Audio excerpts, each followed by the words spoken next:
CC. C'est parti.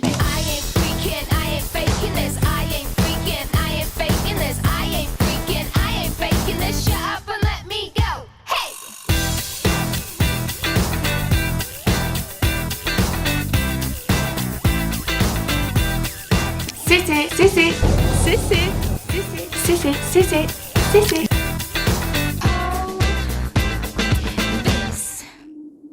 Bonjour YouTube et bienvenue dans cette nouvelle vidéo où on va parler de l'incontournable exposition Dolce & Gabbana.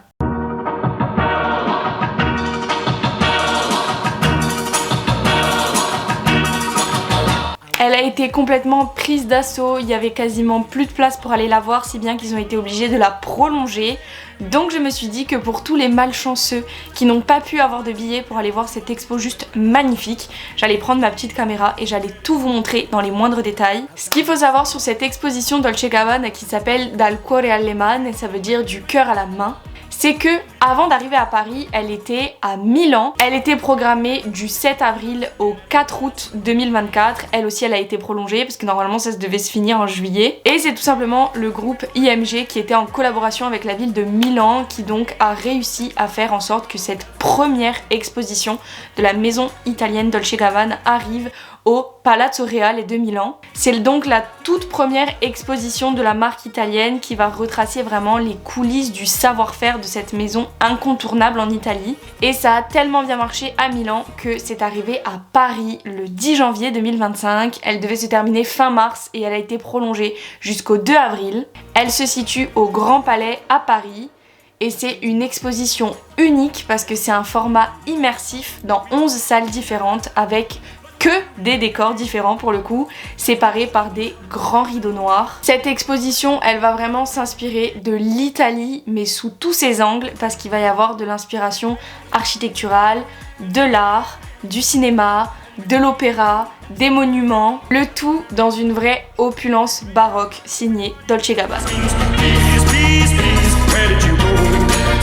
Mais avant de plonger dans l'univers Dolce & Gabbana, laissez-moi vous faire un petit reminder de ce duo iconique italien, Domenico Dolce et Stefano Gabbana. Domenico Dolce est né à Polizigenerosa, donc en Sicile, en 1958 et il est fils de couturier tailleur, donc du coup père et mère.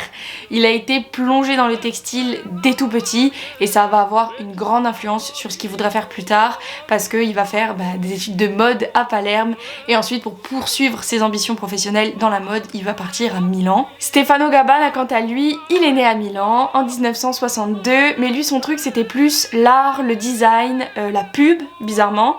Et donc du coup il va faire des études de communication visuelle et de design à l'école de design de Milan. Et avant de travailler dans la mode, il va travailler pendant un petit temps dans l'industrie publicitaire. Le binôme va se rencontrer en 1980 à Milan. Ça va être comme une évidence de devenir un duo ultra créatif et de fonder ce qui deviendra plus tard la grande maison Dolce & Gabbana. Il y a énormément de choses à dire sur cette maison, mais on va vraiment se concentrer sur l'expo parce que c'est vraiment ça le cœur de cette vidéo. Mais pour vous remettre un petit peu dans le contexte, la toute première collection Dolce & Gabbana, elle a été faite en 85, mais la fondation vraiment de la maison, elle a été faite un an plus tard et en 87, il défilait déjà en prêt-à-porter. Donc c'était vraiment un début fulgurant d'une carrière incroyable. Pourquoi ? Tout simplement parce qu'ils avaient un ADN italien sensuel très fort et ils mélangeaient cette sensualité et ce côté sexy avec du baroque de l'époque, de l'ancienne aristocratie italienne. Et leur véritable point fort, c'est qu'ils faisaient vraiment très attention aux détails de finition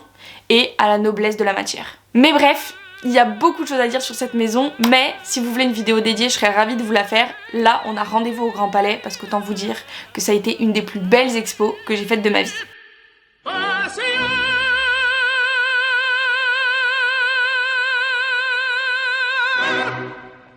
Comme je vous ai dit, c'est un véritable voyage dans les coulisses parce qu'il y a 11 salles qui sont séparées par des gros rideaux avec, à chaque fois qu'on est dans un nouvel endroit, c'est une scénographie et une ambiance totalement différentes.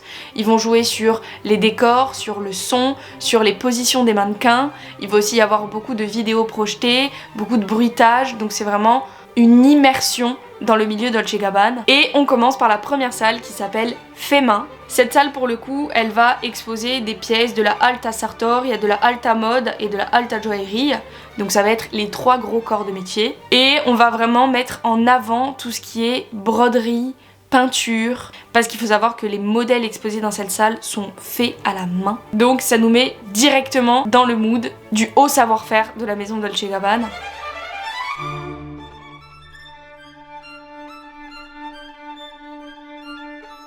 La deuxième salle, elle s'appelle architecturale et picturale parce que, comme on se l'est dit en début de vidéo, Dolce & Gabbana, ils font vraiment un vrai focus sur l'architecture et l'art.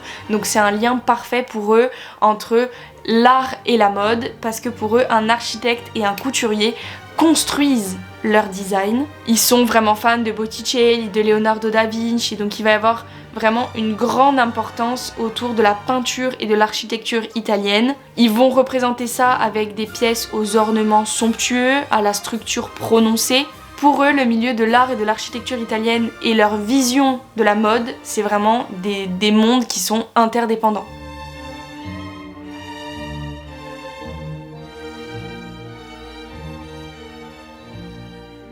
La troisième salle, elle s'appelle Rêve de divinité et alors là, autant vous dire qu'on va avoir des vêtements mais magnifiques qui représentent en fait des habits de reines, de dieux, de déesses et ça va vraiment mettre en avant leur collection automne-hiver 2019-2020. Je vous laisse quand même un petit peu profiter du spectacle.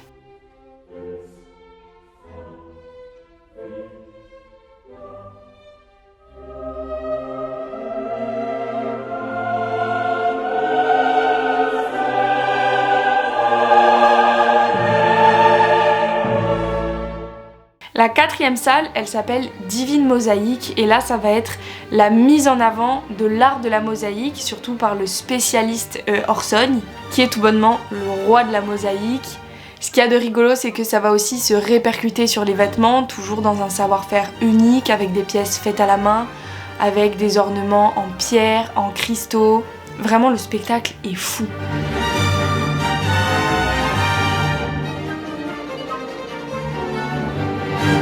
La salle numéro 5, c'était une de mes salles préférées parce que c'était celle qui était le plus fort visuellement. C'est tout simplement une salle qui est dédiée aux traditions siciliennes. Comme je vous l'ai dit, Domenico Dolce est né en Sicile et du coup je pense que c'était hyper important pour lui d'ancrer la culture sicilienne dans la mode, notamment avec son iconique La robe sicilienne qu'on retrouve bien entendu dans cette salle. C'est une salle qui est tapissée de couleurs qui sentent bon l'Italie, la Méditerranée, le soleil. C'est là aussi où on va voir les collaborations avec par exemple notamment la marque Smeg. Franchement c'est coloré, c'est solaire, ça respire l'Italie.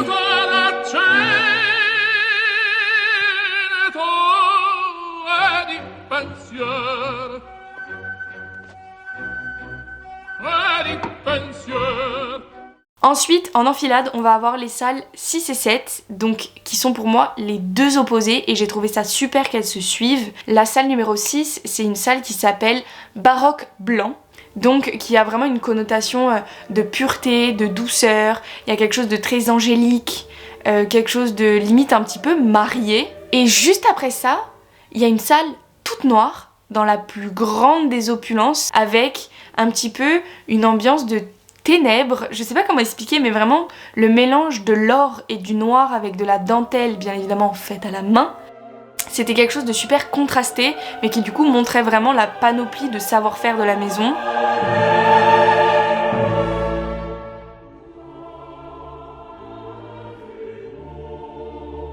Vraiment, c'était un mélange de toutes les choses hyper nobles de la culture italienne, sachant que c'est tout assemblé à la main dans des ateliers de professionnels. Enfin vraiment j'ai été subjuguée à chaque salle. Et en parlant d'ateliers, la salle numéro 8 c'est une reproduction des ateliers Dolce & Gabbana avec tous les patrons, toutes les chutes de tissu, toutes les perles, les sequins. Vraiment c'est dans ce moment là qu'on se rend compte à quel point le luxe italien est différent du luxe français. Et moi c'est mon luxe préféré, je fais que de vous le dire, parce que justement c'est un mélange d'un savoir-faire sobre, moderne et unique avec toute l'opulence de l'Italie, le baroque, le toujours plus, le bling bling, le clinquant. Vraiment genre les ateliers, ça se voyait qu'à côté des chutes de tissu noires, blanches et beiges, il y avait des gros sequins dorés, du lurex qui brille, enfin vraiment c'était trop beau.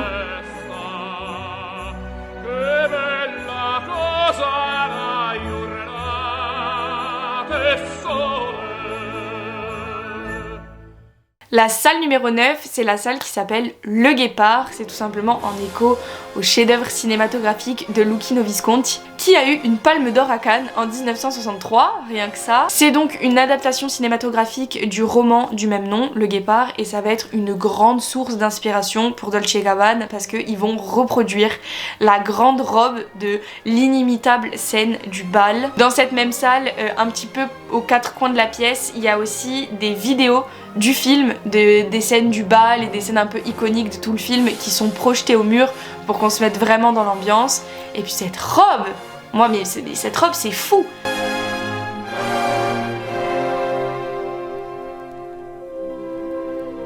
Et on n'arrête pas dans la somptuosité parce que la salle d'après, c'est la salle numéro 10 et pour le coup, cette fois-ci c'est Milan qui est mis à l'honneur, donc ville de naissance de l'autre créateur, Stefano Gabbana. Ils ont fait tout simplement une salle tapissée de rouge, un petit peu ambiance opéra pour tout simplement représenter la Scala de Milan. Il y a beaucoup de velours qui est exploité, il y a aussi du tulle qui va être beaucoup mis en avant. Il y a des robes qui vont être bien entendu brodées avec des sequins, des cristaux, des pierres. Ce qu'il faut savoir aussi c'est que dans toutes les salles il y a des bijoux, il y a des parures, des rivières de diamants, enfin que des choses un petit peu opulentes et magnifiques. Et moi ma robe préférée c'était une grande robe noire avec des fleurs cousues dessus. En lisant l'écriteau j'ai vu que non seulement les fleurs avaient été faites à la main, mais elles avaient été brodées à la main sur une jupe faite à la main. Non mais...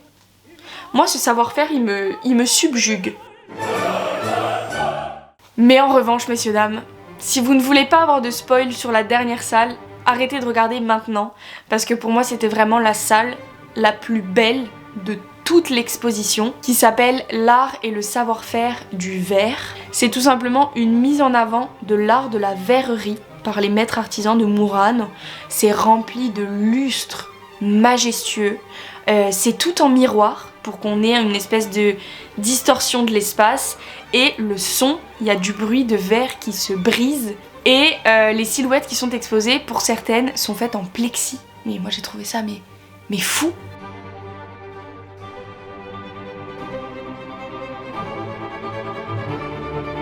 Donc franchement c'était pour moi la plus belle salle de toute l'expo.